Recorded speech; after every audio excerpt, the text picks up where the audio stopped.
रत्नागिरी जिल्ह्यामध्ये सगळ्यात जास्त अफेक्टेड जे तालुके आहेत ते दापोली आणि मंडणगड आहेत। काल संध्याकाळच्या पंचनाम्यानुसार दापोलीमध्ये 18,000 घरांची पडझड झालेली आहे आणि मंडणगडमध्ये 8,000 घरांची पडझड झालेली आहे। पण हा आकडा आज संध्याकाळपर्यंत वाढू शकतो पंचनाम्यानंतर। त्या ठिकाणी टेलिफोनची दुरावस्था झालेली आहे, लाईटची परिस्थिती चांगली नाही, अनेक गावं विदाऊट लाईट तिथे अजून 8-10 दिवस राहू शकतात अशी परिस्थिती आहे।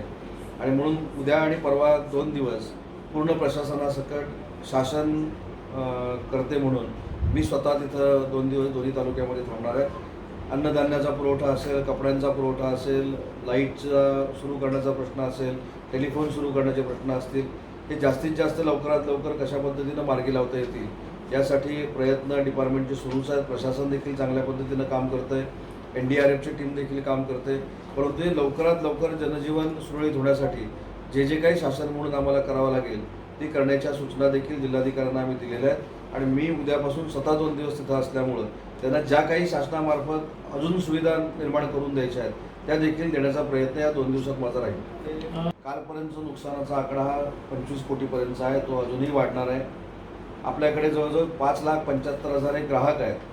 त्या 5,75,000 ग्राहकांपैकी 4.5 लाख ग्राहकांच्या घरातली लाईट जाणीवपूर्वक बंद करण्यात आली होती वादळाचा सगळा परिणाम बघता। परंतु ती चालू करण्याची ज्यावेळी वेळ आली तेव्हा 2,81,000 ग्राहकांमध्येच ते आपण चालू करू शकलेलो आहोत।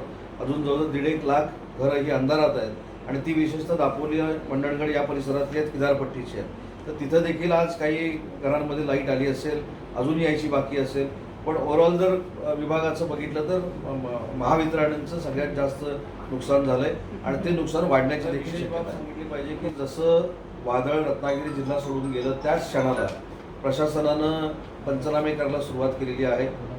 जिल्हाधिकारी असतील, पोलीस अधीक्षक असतील, दोन्ही जिल्ह्यांचे हे फील्डवर काम करत होते आणि म्हणून मला असं वाटतं की जे पंचनामे झालेले आहेत व त्याच्यामध्ये अंशतः घरं पडली असतील किंवा पूर्णतः घरं पडली असतील तर घराच्या नुकसान भरपाईचा निर्णय हा पुढच्या 48 तासामध्ये पंचनाम्यानंतर झाला पाहिजे अशा पद्धतीची यंत्रणा आपण दोन्ही जिल्ह्यामध्ये राबवतोय आणि त्याला यश येईल अशी सध्याची तरी शक्यता आहे।